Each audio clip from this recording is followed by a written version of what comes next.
is Skip Rutherford, the Dean of the University of Arkansas Clinton School of Public Service, and welcome today to another in our series of community conversations and public programs. We're glad to have you here. Our speaker today is informed me that she is not a candidate for the head basketball coaching job. She likes her job at the law school. To introduce her is one of our students, Elizabeth Brill. Her hometown is Fayetteville, Arkansas, and her father served as interim dean of the Fayetteville Law School and is on the faculty there. Elizabeth is a graduate of Wake Forest. She is an alumnus of Teach for America, and this summer she will be participating in the Clinton School International Public Service Project. Her work will be with the Millennium Village Project in Rwanda. So would you please welcome Elizabeth Brill.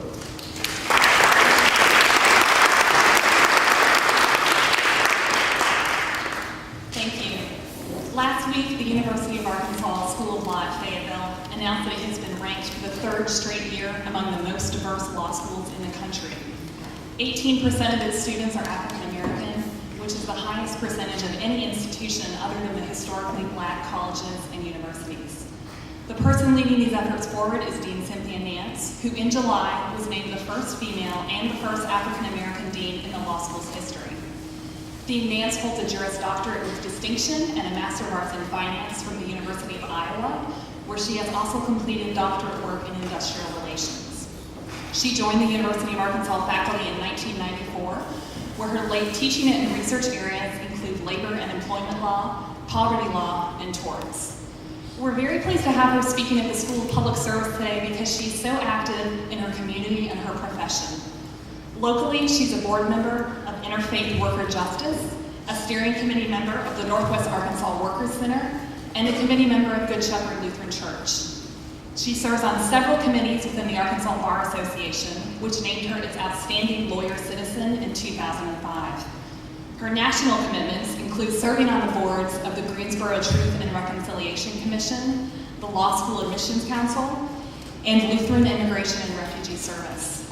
One of Dean Nance's favorite quotations could also be the mission statement of the Clinton School. The true measure of a man is how he treats someone who can do him absolutely no good. I thought it fitting to consider how others responded to her appointment as dean. 3 comments from the numerous letters to the university provost included, "I am proud to be an alumna today. Today is one of the great days in the history of our state and in my 18 years as an attorney at law. You could not have made a better decision."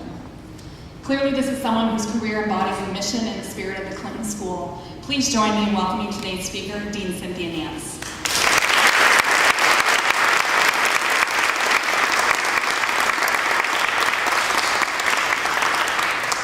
Thank you for that very gracious introduction. You know, it's still amazing to hear someone talk about you. So every time I have to say, is that really me?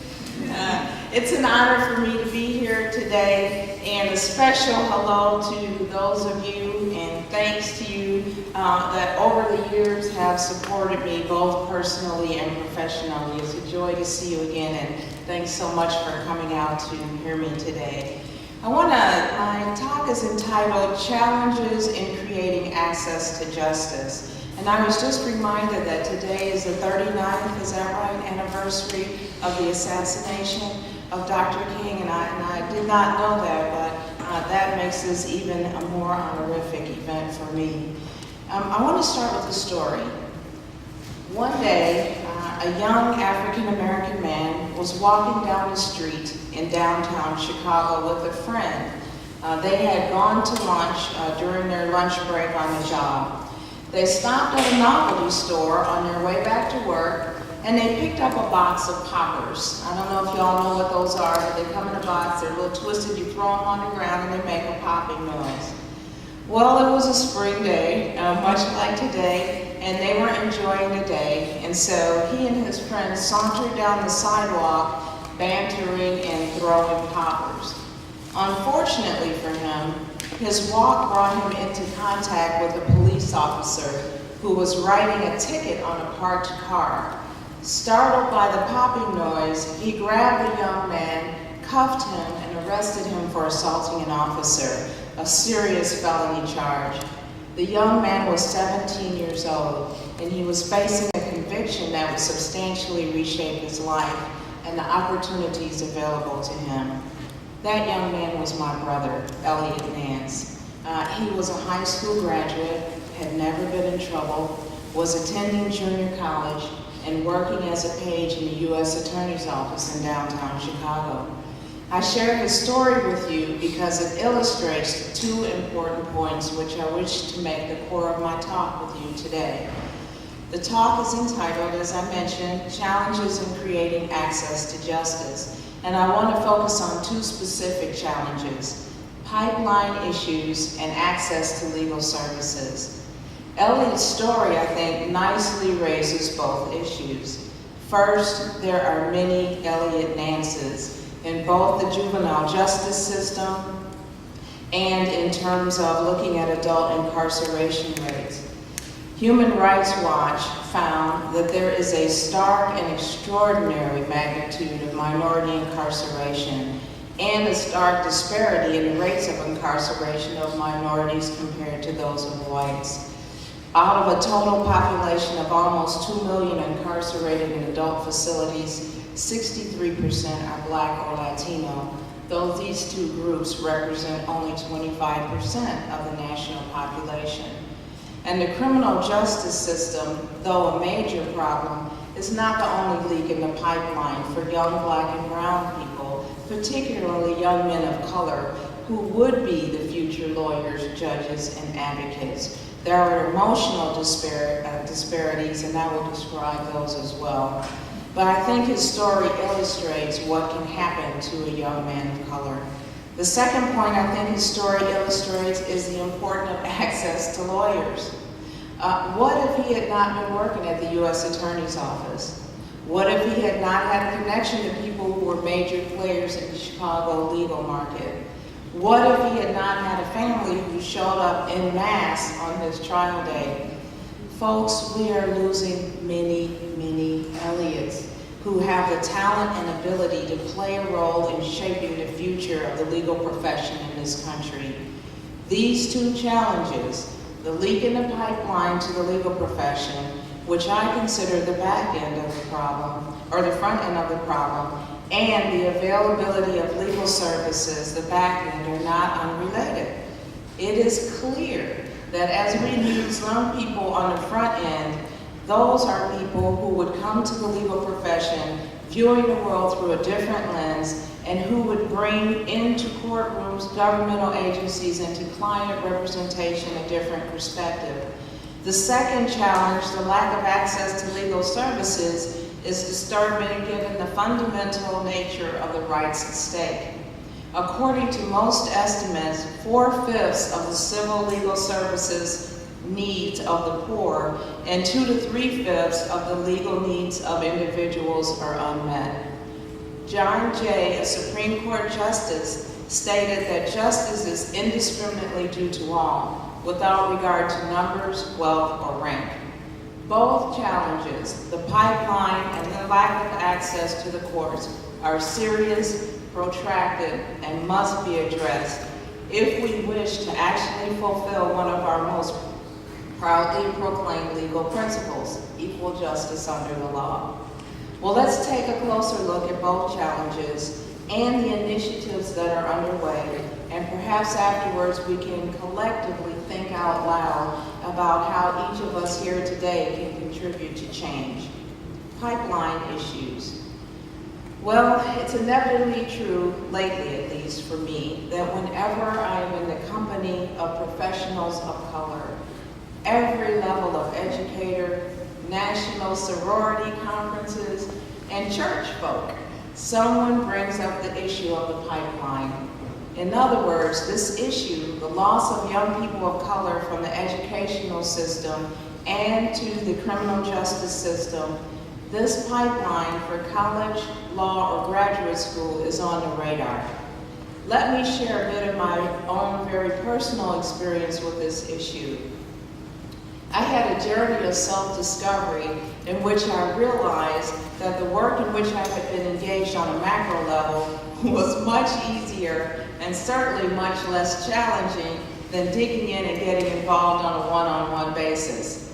I have been thinking about and working on developing programs aimed at encouraging young people to stay in college and to stay in school through committee work with the Law School Admissions Council and the Dream Keepers Conference, a loose-knit consortium of various entities who are concerned with pipeline issues.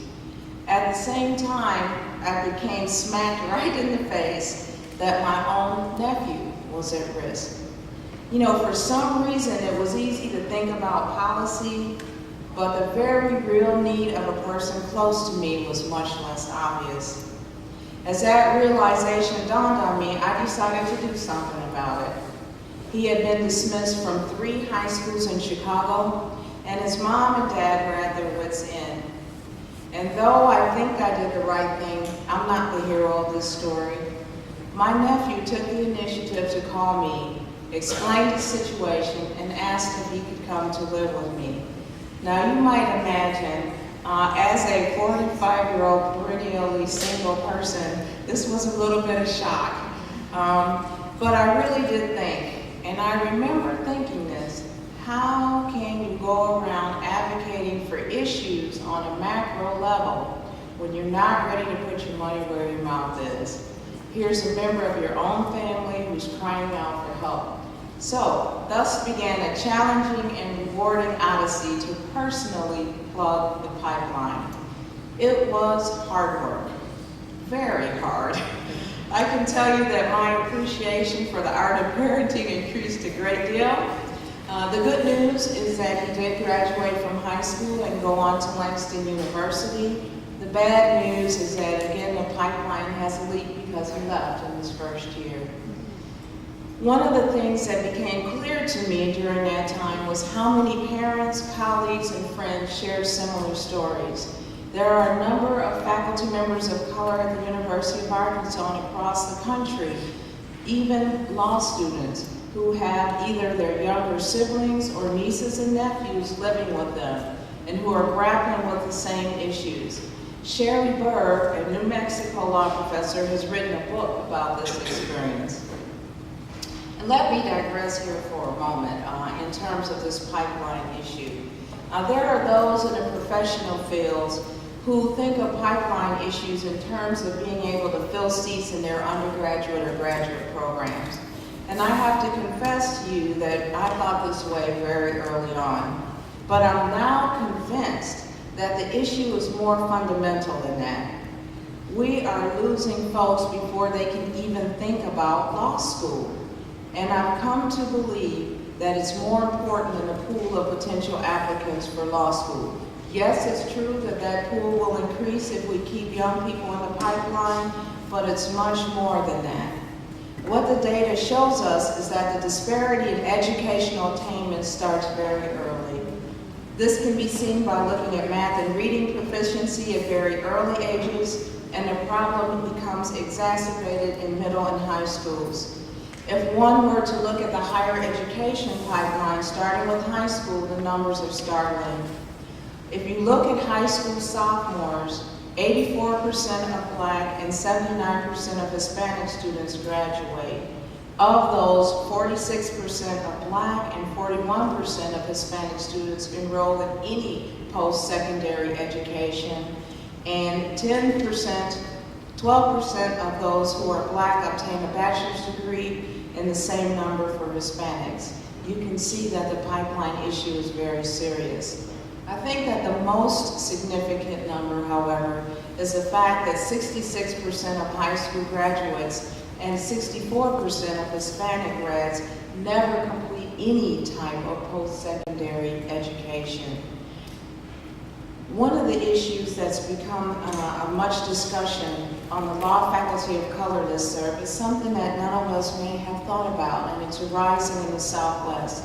And that is the issue of what happens to Hispanic students who are in the pipeline and now who have problems either attending law school or being admitted to the bar because they are undocumented persons.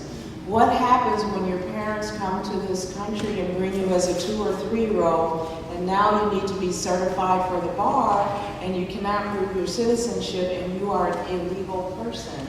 And this is a big issue in the Southwestern schools, both in terms of financial aid, but in terms of certification for the bar. So now we're seeing increasing numbers of Hispanic, Latino young people who come through the system, who don't fall out of the pipeline and can't be certified for the bar.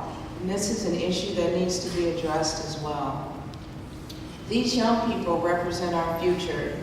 And though I've come to believe that these issues are greater than the pool of potential applicants to law school, it is true that if they are not completing their high school and undergraduate educations, we will and we are seeing a decline in the applicant pool, particularly as it pertains to young men of color.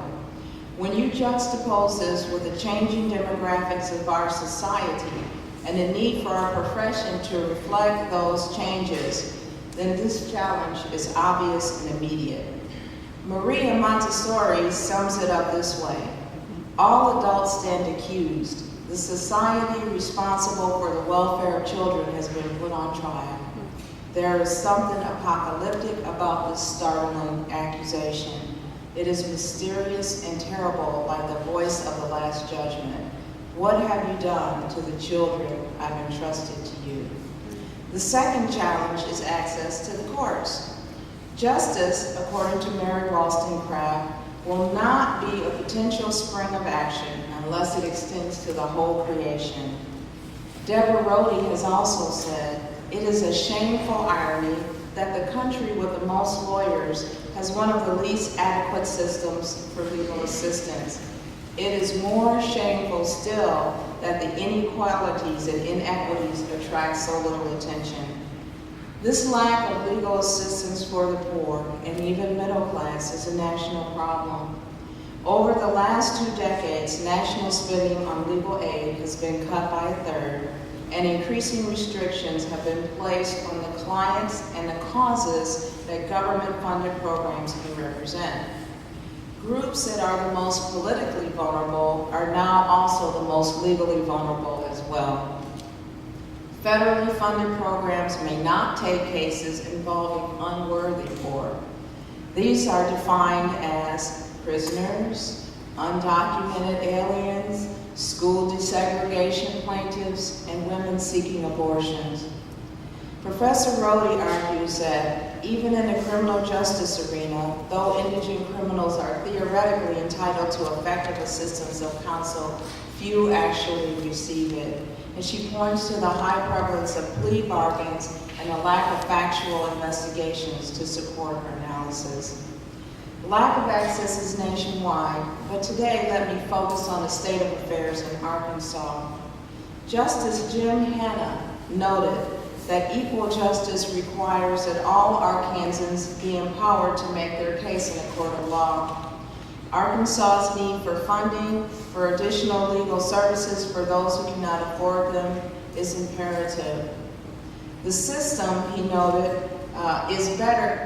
He noted that most of the funding for legal services is federal and that the state had not contributed to this cause. He concluded by saying that we may have the greatest justice system in the world, but if low-income people cannot access it, what difference does that make? Our law school clinic turns away an average of 8 to 10 cases a day, roughly 2,500 cases per year, many more than 894 cases we are able to take. What happens to these folks when they are unable to obtain assistance? What would have happened to an Cynthia Nance? I had another encounter I'd like to share with you that illustrates the importance of legal representation. The same nephew who came to live with me was stopped in a neighboring city of Fayetteville and pulled over because he failed to turn on his lights when pulling out of the driveway of a gas station, and when he was stopped, he did not have on his seatbelt. At that point, the officer asked to search the car, and he and I had been through a detailed conversation about the right to say no and what it means, and that he need read the situation before refusing to do that. Well, he did not like the police officer's attitude. So he said no, and may I call my aunt, and may I call my attorney, which I thought was pretty spunky for a 17-year-old. He was not given the right to do either, and they brought a drug dog and circled the car, and the dog alerted. The search of the car was performed, and a piece of lead pipe, 9 inches long, was found under the seat of the car. Now, I purchased this car, and I'm not a mechanic, and we actually knew that pipe was there. And the question was, what is that? And I said, I don't know, but don't throw it away. It may be part of the car. So we knew that this 9-inch piece of pipe was there. We weren't quite sure what it was, but since it came in the car and the car was a beater, it seemed to me the best thing to hang on to it. Well, he was arrested, and he was arrested for carrying a prohibited weapon. He was arrested at 10 o'clock in the evening and was not allowed to call me until 3 in the morning. And as you can imagine, being awakened by a 3 o'clock call, where are you? I'm in jail. Why? I had a pipe. Now, of course, I'm thinking, oh my God, what kind of pipe? You know, that thing in the car. Right. Put a police officer on. He's been charged with carrying a prohibited weapon. How different his life would be without the help of friends who came forward to represent him. I think his story illustrates on a very personal level the need to have access to representation. An American Bar Association study found that 38% of poor households and 43% of poor households in the South had one or more legal problems in the survey year. The most frequently reported legal problems were housing, personal finance and consumer issues, family and domestic issues, and employment issues. Legal Services in Arkansas has staff and volunteers who have represented 13,300 low-income families and individuals, but many clients don't get help due to a lack of resources. In 2003, 17,000 persons called the helpline seeking legal assistance. Only 21% received full representation, while the remainder were given advice and counsel. While the advice met the needs of some, a significant number could have benefited from full representation. An additional 2,400 cases were pending at the time in 2003. In addition to completed cases, legal services providers had to reject over 4,000 cases due to conflicts and other factors. This number doesn't even reflect the people who called and for whom no case was open. Despite the growing need, the number of cases handled by lawyers on a pro bono basis was flat from the year 2001 to 2003. During a decline in Arkansas share, due to a decline in Arkansas share of the national poverty population, federal funds declined to legal services. At the same time, the IOTA funding from the trust lawyer's trust account decreased 72% due to falling interest rates. Legal services has seen revenue slash more than 20%, making it necessary to eliminate 4 support staff and 6 attorney positions. In 1990, the funding for legal services providers in Arkansas currently is $2 million less than was received in 1995. Statewide, there are only 31 attorneys and 9 paralegals in Arkansas providing services through Legal Aid of Arkansas and the Center for Arkansas Legal Services. If it is true that the success of any legal system is measured by its fidelity to the universal ideal of justice, as stated by Justice Earl Warren, then we are failing to measure up. So I've described 2 challenges to accessing justice, but I don't want to leave you with a bleak sense of who we are. You know, I always hate when speakers come and you think, well, that was depressing. So let's talk about some of the efforts that are being made to meet these challenges, and I'll just mention a few so that I can take your questions and engage in dialogue. First, Many of the higher ed accrediting bodies are including diversity in their accreditation standards. This has increased attention to the need to address pipeline issues.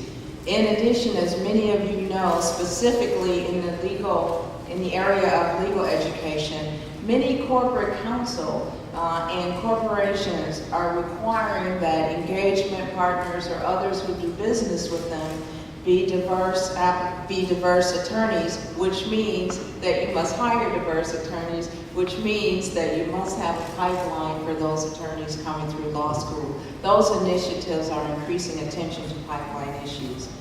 In terms of the legal education and the legal profession, the Law School Admissions Council, the American Bar Association, and the Association of American Law Schools all have initiatives aimed at increasing the number of people of color in the pipeline. Most importantly for me, though, these entities have begun serious collaborative work to develop and evaluate new initiatives.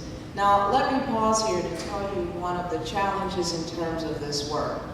One of the unanswered questions, or one of the questions on which people disagree, is how you evaluate these programs. Is the program a success if children graduate from high school, if they graduate from college, if they matriculate college, if they enter law school? What is it we're striving for in pipeline initiatives? These are some of the questions that are being grappled with by these entities and the volunteers who dedicate their lives to this issue.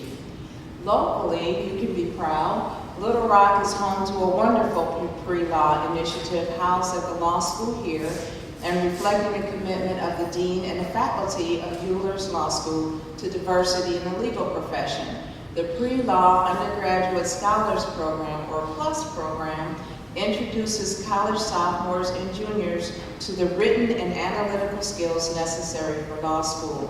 The Law School Admission Council has committed $4 million over a 5-year period to these programs across the country.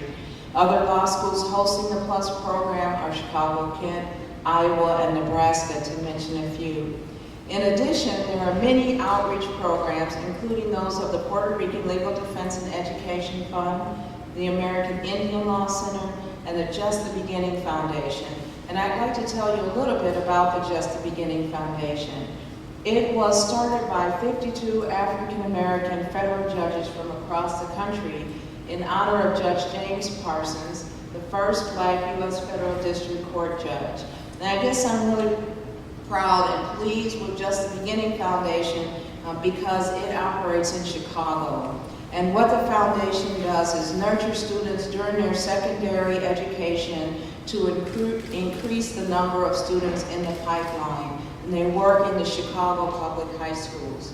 In addition to these efforts, here in Arkansas, the Arkansas Bar Commission on Diversity has a number of initiatives in terms of directly increasing the number of people of color hired into local law firms. These efforts are consistent with Schumacher's thought that the best aid to give is intellectual aid, a gift of useful knowledge. The gift of material goods makes people dependent, but the gift of knowledge makes them free. Arkansas is also rising to the challenge of providing legal services to the underrepresented. Justice Hannah impaneled the Arkansas Access to Justice Commission, chaired by Dean Goldner here at the University of Arkansas School of Law in Little Rock. It is focusing on increasing support for legal services, and I believe there was some legislation pending. I don't know what happened to that in the legislature. In increasing the number of pro bono hours. And by the way, the American Bar Association has picked up on this issue, and law schools are now required under the accreditation standards to provide pro bono opportunities for students in the law school. And I have to tell you, I'm very proud to say that though our program just got off the ground this summer, there are so many students who have participated that we will be having a reception and a certificate program honoring all of them for their service. So the Commission on Access to Justice is also thinking about ideas to increase pro bono by the private bar For example, by allowing those who donate their time to receive CLE credit, by encouraging emeritus or retired attorneys to participate, and another initiative of the Commission is to make the courts more accessible to self-represented litigants. These efforts include providing offices, court assistance offices, and providing information in additional languages. Thank you for allowing me to think out loud with you today about two challenges to access to justice and the solutions being developed to resolve these issues. Richard Nixon said that until he has been a part of a cause larger than himself, no man is truly whole. My hope is that we continue to work to improve access to the legal system, both in terms of developing more diverse advocates and serving underrepresented and non-represented communities.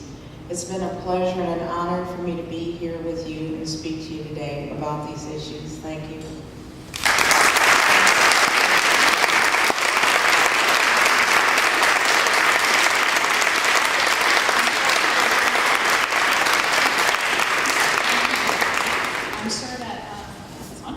I'm sure that some of you have questions. If you just raise your hand, one of our assistants will come to you with a microphone.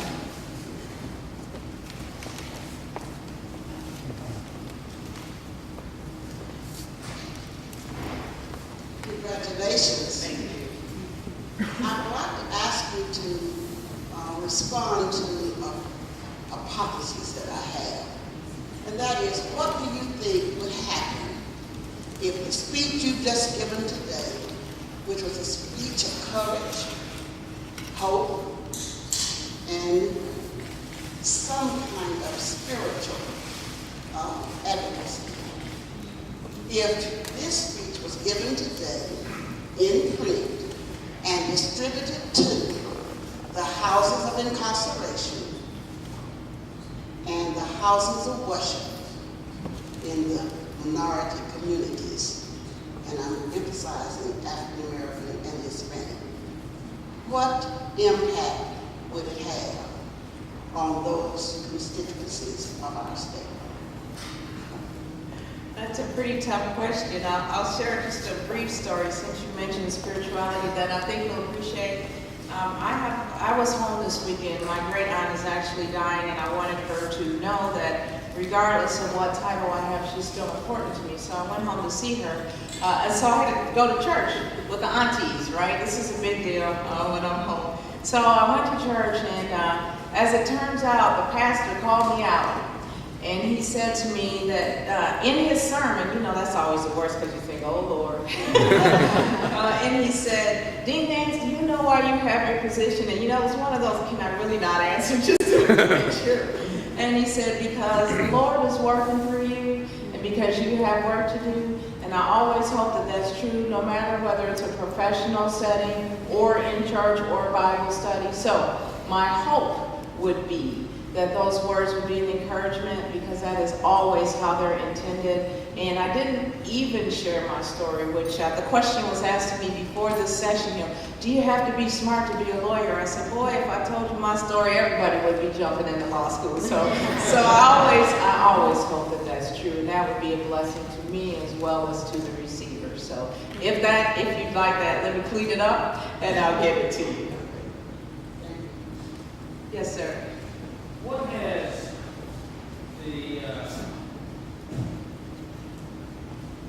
the law school done in Fayetteville that has caused it to be so successful in attracting a diverse student body? What has the law school done that other schools have not done? Yeah, I think that's a good question. I have a two-word flip answer, and then I'll be more serious, and that flip answer is Jim Miller. And even though it seems like a flip answer, people of color, more so, are comfortable attending law schools when there is a personal relationship. And Jim Miller has created personal relationship with HBCUs all over the state and the country. And folks say things like, now I'm sending my kid up on the hill, Jim. take care of them, make sure they're okay. So he is a one-man legacy. And by the way, if you know him and you didn't know this, he has had 30, now going on 31 years at the law school. Just an incredible legacy. So that's the first answer. The second thing is that I think Sandra Day O'Connor was correct. A critical mass matters. When I come up to a law school and I'm looking for a place to go to school and I walk in the door and I see a whole bunch of people like me and those whole bunch of people look happy, it is much easier for me to make my decision to attend that law school. So it's almost as though success begets success. People are able to feel comfortable in the environment because they know that that critical mass is there. Now, I am not as pleased in terms of how we're doing with Latinos, and that is a big priority. And so we are actually working with the community and saying, tell us how to be better. But in terms of the numbers we have overall, including Latinos, I believe a great deal of it is attributed to those two factors, Jim Miller, and once we establish a critical mass, it perpetuates itself. Yes.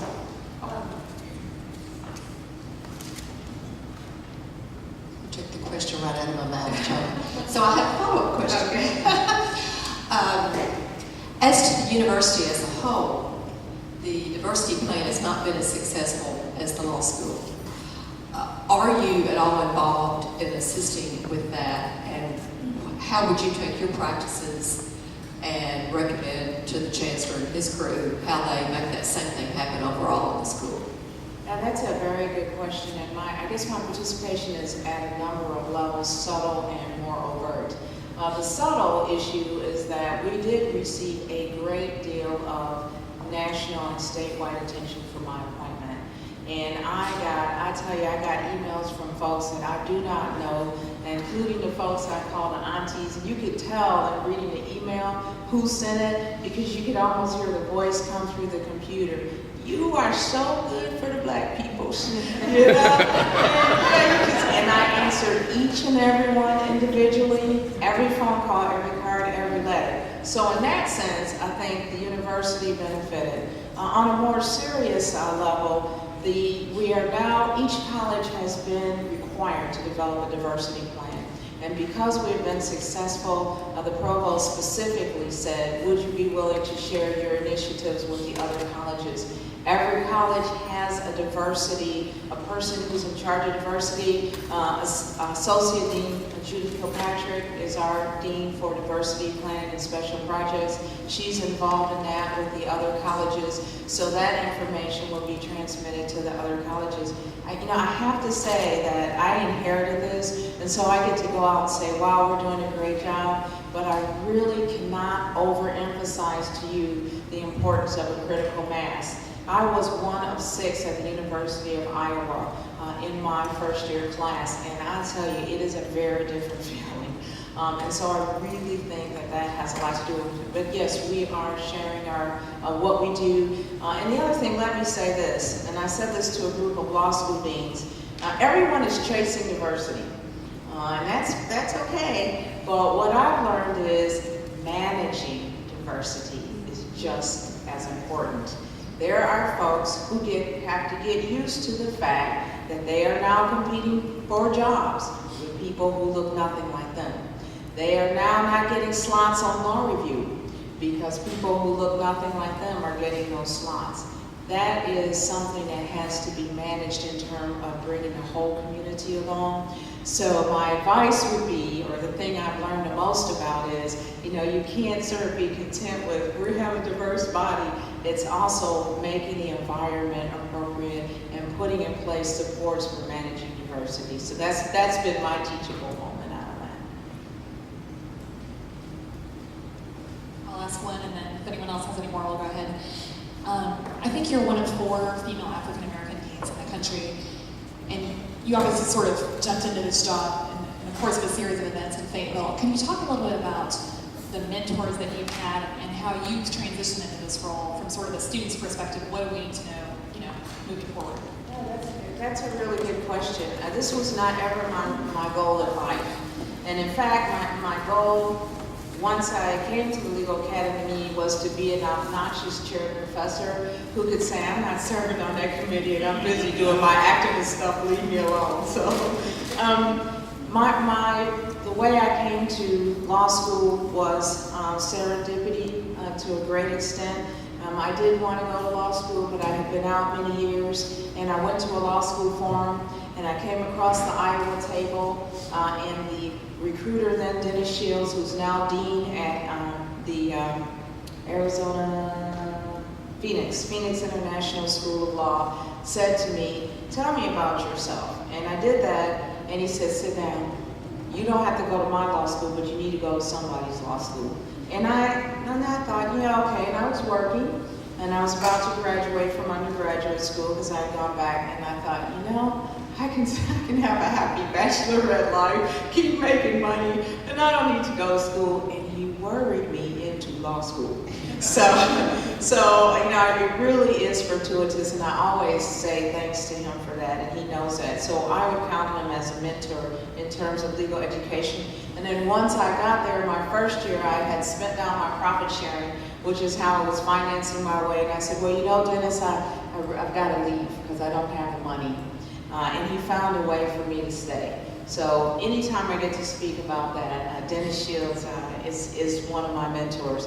Other mentors have been amazing and remarkable. You know, one of the things I tell students of color is we always look to people who look like us. You would be surprised at the people who will mentor you. They can be absolutely different, come from a completely different place. My favorite law school professor, who is still a friend today, who sent flowers for the installation, is a Jewish older male who just decided that there was something about this kid that needed to be pushed and prodded. So look for mentors broadly. Be open to people who are different from you and who bring different ideas to the table in terms of your experience. I have been very fortunate. And I have to say, it was kind of funny. I went to my first Dean's Conference in Miami in February, and people would come up and say, oh, you know, do you know this is Cynthia Nance? And I knew her way back, and I knew what she'd be, and I mentored her. Somebody would say, well, no, see, I mentored you, Nance. And it's true, they all did. And anytime anybody wanted to say, let me pull your coattail, let me give you advice, if I were you, I wouldn't do that. I listened. And I have to say that upon arriving here, there have been many, many members of the Arkansas Bar Association who have been really, really instrumental to me in my career, and I really want to say thanks again to them, and I appreciate that support. We have time for one more question.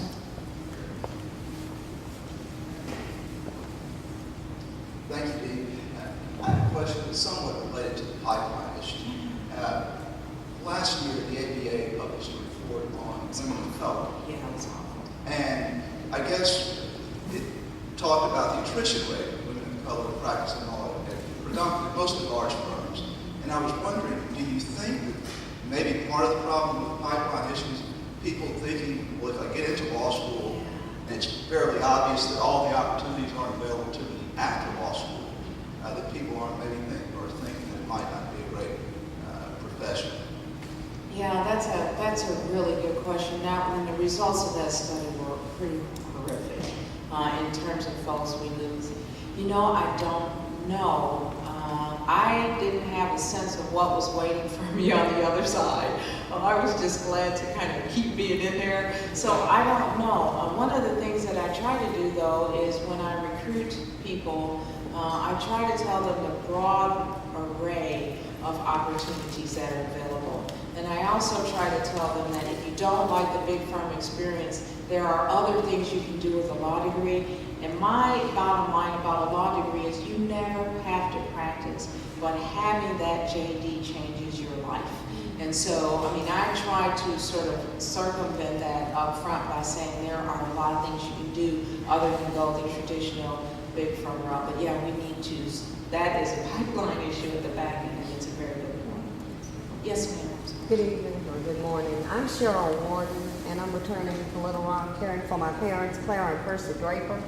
I had a program I thought was somewhat successful at Hampton Roads in Virginia. Newport News, they didn't like saying it was a jail. They called it the Sheriff's Department. My students were 13 to 17-year-old certified youth. Certified youth are children who are tried as adults. Okay. So there was a need for, they looked at education as a discipline. Your pioneers here, Dr. Luther Black, Maureen Williams, this is how I was introduced to adult education. And taking that program there, I merely was able to get the children to come out. Of course, they were separated in the adult jail. They were not in juvenile detention facilities. Their criminal behavior had exceeded that. 209 years is what I had. And one female who we refused to take female young girls. The 13, 17-year-olds were receiving 42 years, 56 years, and 60 years in the penitentiary. I looked at this for almost 10 years. When people say, why are you teaching them adult ed? I said, because they need to know to come out of the cell block for services. When ministers come in to the program, counselors, drug counselors, and also various teachers for any level. So my comprehension is sentencing. I think that's one of the problems, is sentencing needs to be addressed. And now you have, I think you had a couple young men who have received life sentences here locally, and they have attached an additional 60 years to their sentence. You get life, then you get an additional 60 years to your sentence, and they're called terrorists. So I think the new language is not helping. You can't, just give out the sentencing or go through the sentencing process for the child, and then on the way to the penitentiary or the diagnostic center first. And a lot of them don't even know the years that they have been sentenced. They really don't know until they get to the penitentiary whether they have 40 years, 50 years, or 60 years. They do not know. At some point, it sort of becomes irrelevant, right? I mean, Well, once you get it's not so much that. It's just that education in the public schools there, I don't know about here, I'm caring for my parents and they're ambulatory, so I'm unable to really work. But the public schools do not like to be connected to correctional education. That was the problem I had. They didn't like for me to say that in the public school, I may have a 14, 15-year-old in the regular setting, but yet I have their mother and their brothers in the jail setting when I go there to teach. Can I ask you what your question is? We're running out of time. That is the question, sentencing.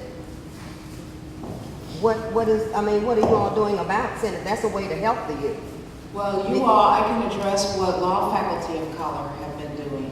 There was an initiative this spring to address the disparity in drug sentencing.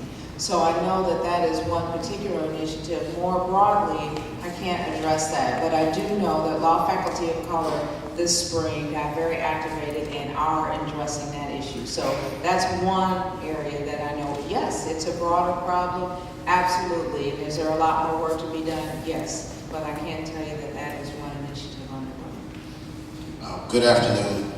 My name is Maurice Rigsby, and the conversation started off in a spiritual sense, so I guess I want to give my testimony. I'm a former student of U of A, had Professor Nance for torts, had a really good experience, and I want to ditto everything she said about the environment, about Dean Miller, about Dean Atkinson, had Professor Brill for civil procedure, and I graduated with Blake Rutherford, who's a good friend of mine. When I first was admitted to the U of A for law school, I got a lot of discouraging comments from people in this area in South Arkansas about racism and about what I was going to encounter there. So I didn't go my first year. Then the second year I decided to go, talk with Dean Miller, very encouraging. So I went ahead and went to school there. And when I got there, it was the exact opposite. It was the warmest place I've ever been in my life.